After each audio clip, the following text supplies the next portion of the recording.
Hello everyone, আজকে তোমাদের সাথে আমি অনুষ্ঠান বাড়িতে পাবদা সর্ষে পোস্ত ঝাল যেভাবে তৈরি করা হয় সেই রেসিপিটাই শেয়ার করব। খুব সিম্পল রেসিপি, একটু ভালোভাবে ফলো করলে তোমরা কিন্তু অনুষ্ঠান বাড়ির মতন সর্ষে পোস্ত দিয়ে পাবদার এই রেসিপিটা তৈরি করতে পারবে। তো চলো দেরি না করে শুরু করি আজকের রেসিপি। পাবদার এই ঝাল বানানোর জন্য প্রথমে আমি এখানে নিয়েছি পাবদা মাছ। পাবদা মাছগুলোকে ভালো করে কেটে নিয়েছি। এবার মাছগুলো ভেজে নেওয়ার জন্য মাছের গায়ে নুন আর হলুদ ছিটিয়ে দিচ্ছি। খুব ভালোভাবে কিন্তু মাছের গায়ে নুন আর হলুদ মাখিয়ে নিতে হবে। তোমরা চাইলে এটাকে 5 মিনিটের জন্য ছেড়ে দিতে পারো, আর না হলে সাথে সাথে ভেজে নিতে পারো।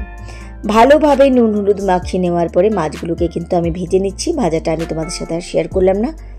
এই মাছগুলোকে কিন্তু তোমরা কড়া না নরম কেমনভাবে ভাজা খেতে চাও সেভাবে এই মাছগুলোকে ভেজে নেবে।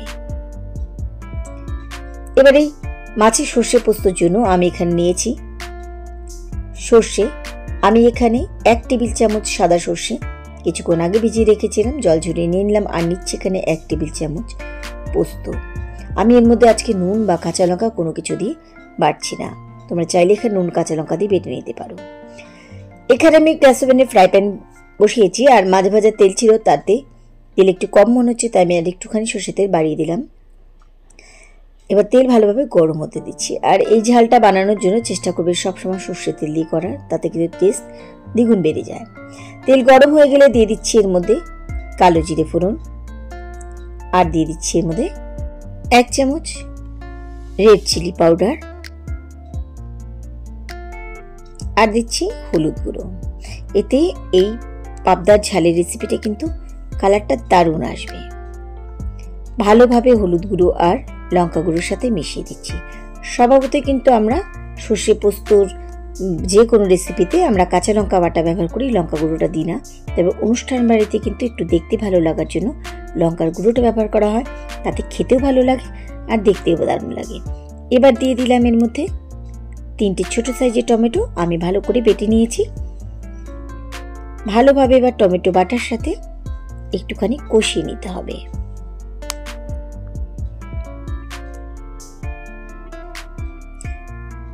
তোমরা চাইলে এখানে লঙ্কার গুঁড়োটাকে স্কিপ করতে পারো, তবে কিন্তু যেহেতু এটা অনুষ্ঠান বাড়ির মতো বানাচ্ছি, একটা দেখতে ভালো লাগার ব্যাপার আছে, সেজন্য কিন্তু এখানে লঙ্কার গুঁড়োটা দেওয়া।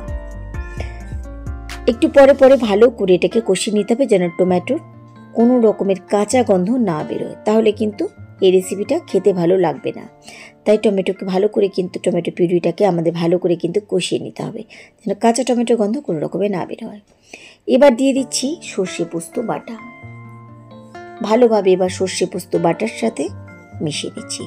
আর আমি আগেই বলেছি যে আমি কিন্তু পোস্ত বাটার মধ্যে কোনো রকমের নুন বা কাঁচা লঙ্কা দিইনি, তার কারণ পরে বলছি। ভালোভাবে এবার সবকিছু একসাথে কষিয়ে নিচ্ছি। কালারটা এখনই দেখো কি দারুণ এসেছে। এটা ভালোভাবে যত কষাবে এই কালারটা কিন্তু খুব সুন্দর আসবে।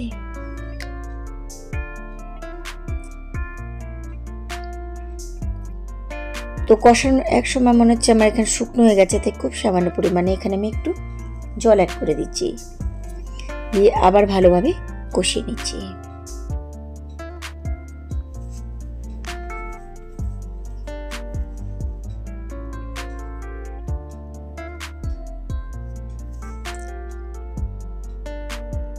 কালারটা দেখলে আস্তে আস্তে কি সুন্দর চেঞ্জ হতে শুরু হয়েছে।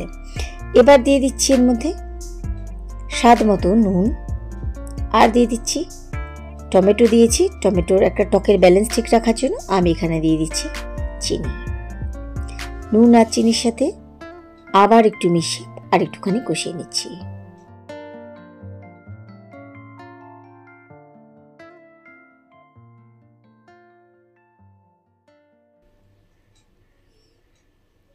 খুব ভালোভাবে এখানে কিন্তু কোনো রকম আর জল নেই, পুরো একদম ঘন হয়ে গেছে। যত ভালোভাবে এটা কষানো হবে দেখবে এই সময় কিন্তু সর্ষে পোস্তর খুব ভালো একটা ফ্লেভার আসবে, আর কালারটা কিন্তু আস্তে আস্তে খুব সুন্দর চলে আসবে।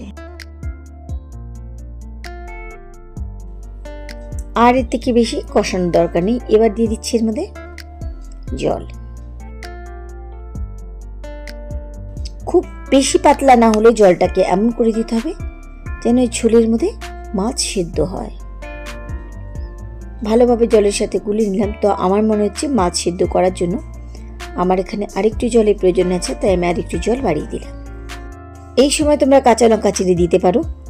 আমি এখানে কাঁচা লঙ্কা দিইনি, তার কারণ এটা আমাদের এখানে পাহাড়ি লঙ্কা, প্রচণ্ড ঝাল, ডলডো, নাম হয়তো শুনেছ। তাই এটাকে আমি নামানোর আগে দিচ্ছি, তাহলে ঝালটা একটু কম লাগবে আর ফ্লেভারটাতে খেতে ভালো লাগবে।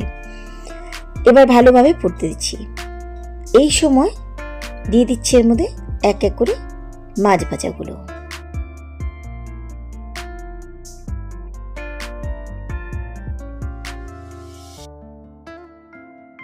সব মাছ ভাজাগুলো দেওয়ার পরে 7 থেকে 8 মিনিট ফুটতে দিতে হবে।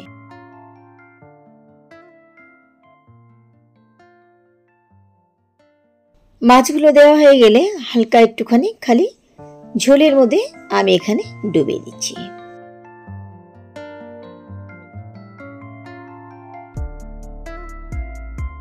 মাছগুলো খুব ডেলিকেট, তাই আমি খুন্তির ব্যবহার করলাম না, এভাবেই মিশিয়ে নিচ্ছি।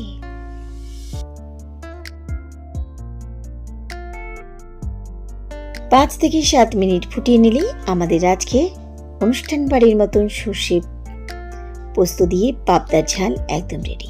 তোমরা চাইলে এখানে নামানোর আগে একটুখানি ধনেপাতা কুচি ছড়িয়ে দিতে পারো। তো দেখলে তো রেসিপিটা কত সহজ। আশা করি আমার আজকের এই রেসিপি তোমাদের ভালো লেগেছে। রেসিপি ভালো লাগলে প্রতিবারের মতো কিন্তু কমেন্ট করে জানাতে ভুলো না। কত সহজভাবে আমরা বানিয়ে নিলাম অনুষ্ঠান বাড়ির মতন সর্ষে পোস্ত দিয়ে পাবদার ঝাল। তাহলে এই ছিল আমার আজকের পর্বের রেসিপি। আজকের মধ্যে এটুকুই, ফিরে আসবো আবার অন্য কোনো রেসিপির সাথে অন্য কোনো দিন। সেই পর্যন্ত সবাই খুব ভালো থেকো, সুস্থ থেকো।